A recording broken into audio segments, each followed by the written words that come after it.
Good morning, children. Miss Yanti and Sister Josephine are so happy because we can meet again on this beautiful Sunday morning.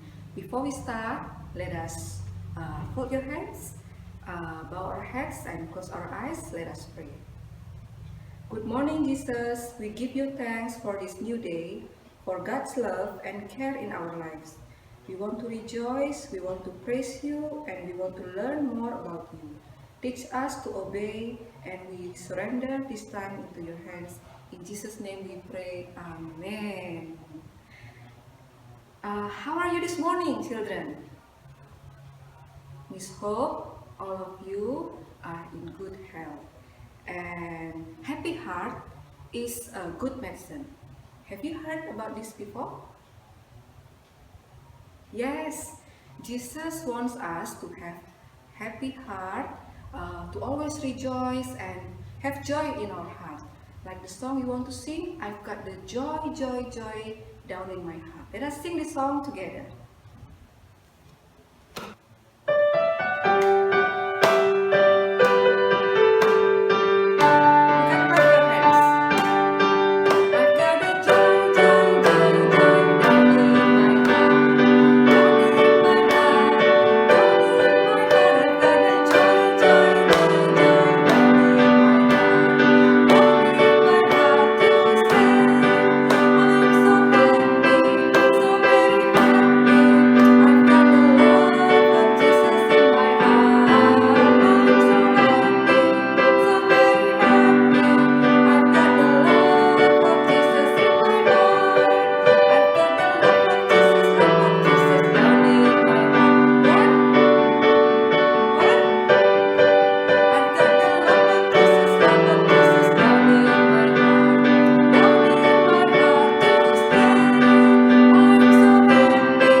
Yes, Miss Hope, everybody are happy and we continue to praise our God. Yeah, you know what day is today? Today is a special day. Anybody know? Yes, we celebrate Father's Day. Yeah, today we celebrate Father's Day. You can go and find your father and you can tell him Happy Father's Day. You can hug him and you can kiss him and you can thank him for everything that your father has done in your life. And after this fellowship, maybe you can make something to give to your father, such as a card maybe, yeah? And we also have a father that more perfect than our father in this world, that more perfect than our papa, our daddy, yeah, our papa, yeah, more perfect than the father in this world. Who is he? He is our heavenly Father, yeah, he is our heavenly Father. We can call him Father. And like the song, God is our Father, God already made us his children. We sing this song joyfully, God is our Father.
rejoice Him and we want to have a joyful heart. Children, now is the time for us to collect our offering. You can tell your parents to transfer to the account appear here, and God bless every hand that give with joyful heart. Let us sing this song, We Bring Sacrifice of Praise.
Thank you, Lord, for the blessings that God has given in our lives.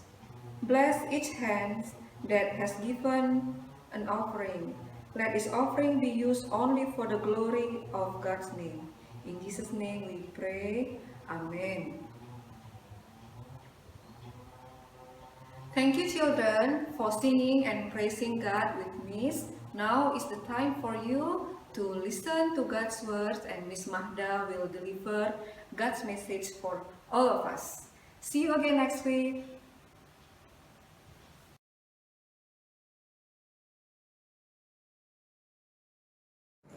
Ya, selamat pagi adik-adik semua.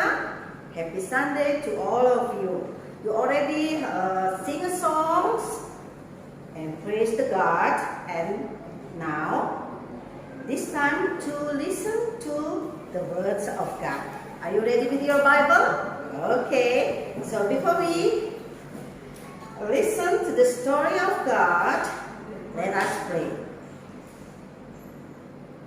Our Father in heaven, thank you for today. Thank you for the good time that you gave to us. Now we want to listen to your words. We opened our heart, and then we want you to pray your words for us. In the name of God, we pray. Amen. So, adik-adik, sudah siap dengan Bible-nya? Sudah siap dengan Alkitabnya?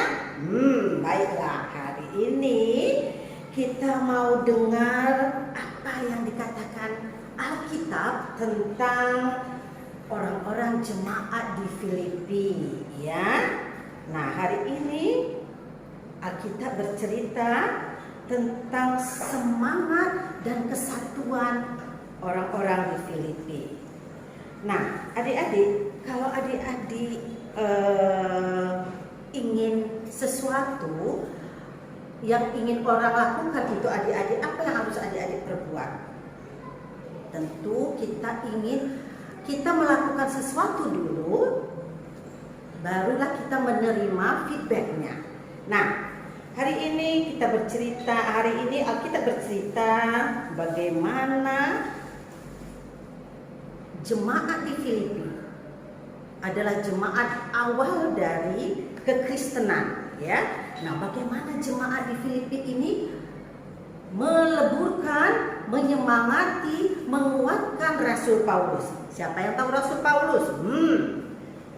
Pasti sudah mendengar cerita-cerita sebelumnya tentang Paulus. Nah, Paulus pergi ke Filipi. Tapi sebelum kita mendengar cerita selanjutnya, baiklah kita membaca dulu apa yang dikatakan firman Tuhan di Filipi 1 ayat 3 sampai 11. Sudah siap? Ayo buka. Buka. Miss tunggu ya. Filipi 1 ayat 3 sampai 11. Sudah siap? Ayo, mari Miss baca ya untuk kita semua. Ucapan syukur dan doa. Aku mengucap syukur kepada Allahku setiap kali aku mengingat kamu. Dan setiap kali aku berdoa untuk kamu semua, aku selalu berdoa dengan sukacita. Aku mengucap syukur kepada Allahku karena persekutuanmu dalam berita Injil mulai dari hari pertama sampai sekarang ini. Akan hal ini aku yakin sepenuhnya, yaitu Ia yang memulai pekerjaan yang baik di antara kamu akan meneruskannya sampai pada akhirnya pada hari Kristus Yesus. Memang sudahlah sepatutnya aku berpikir demikian akan kamu semua, sebab kamu ada di dalam hatiku. Oleh karena kamu semua turut mendapat bagian dalam kasih karunia yang diberikan kepadaku, baik pada waktu aku dipenjarakan maupun pada waktu aku membela dan meneguhkan berita Injil.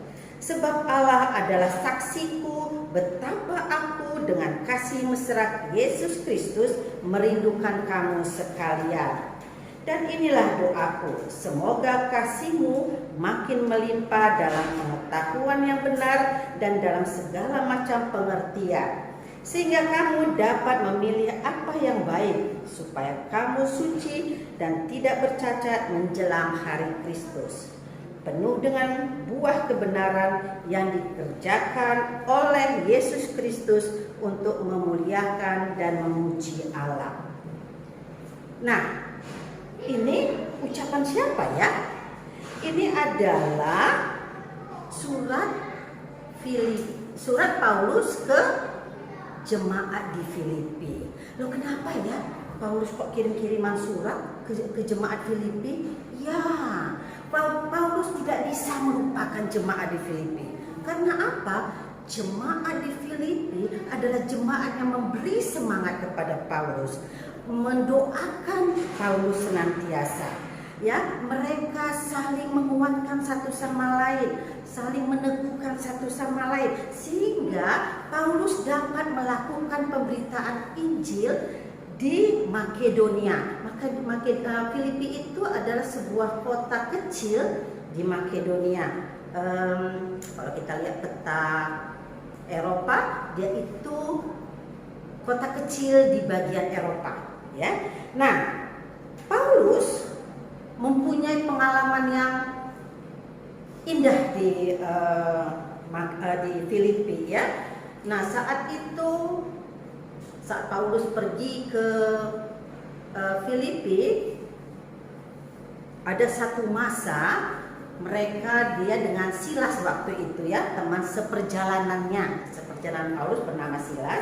Mereka pergi ke daerah Filipi dan mereka mencari di mana ya ada rumah ibadah orang Yahudi. Mereka menemukannya.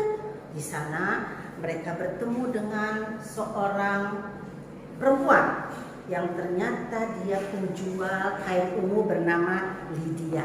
Dan Lydia ini dipenuhi oleh Roh Kudus sama Tuhan, sehingga Lydia ini mau menerima firman Tuhan yang diperkatakan oleh Paulus, dan dia menjadi orang pertama yang menerima Yesus, ya, yang dibaptis. Bukan cuma dia loh, tapi seluruh keluarganya menerima Tuhan Yesus.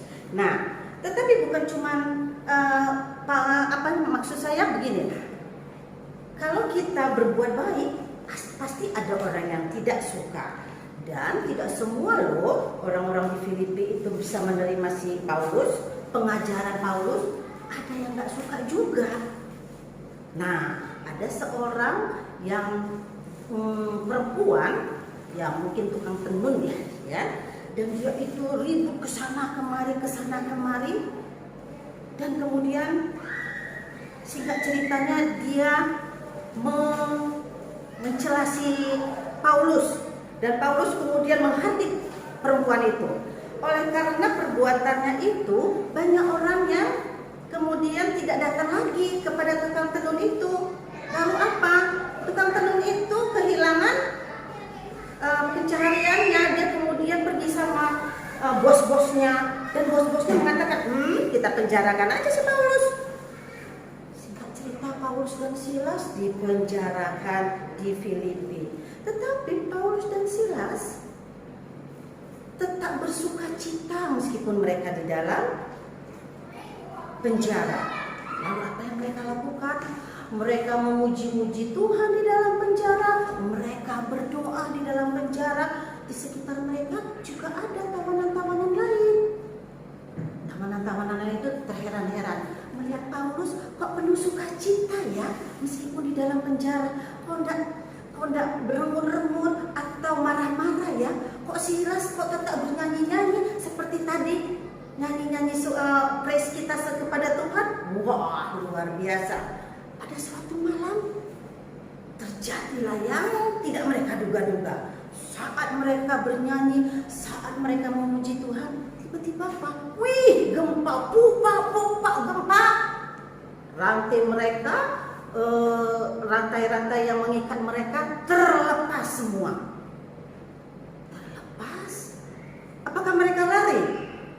Oh, enggak.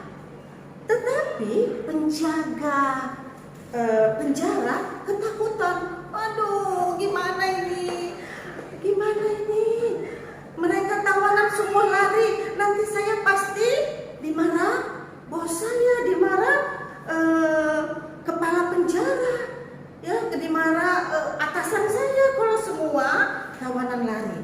Saat dia mau membunuh dirinya karena dia tidak mau dihukum sama atasannya, tiba-tiba Silas mengatakan, "Stop! Jangan bunuh dirimu. Kami masih di sini."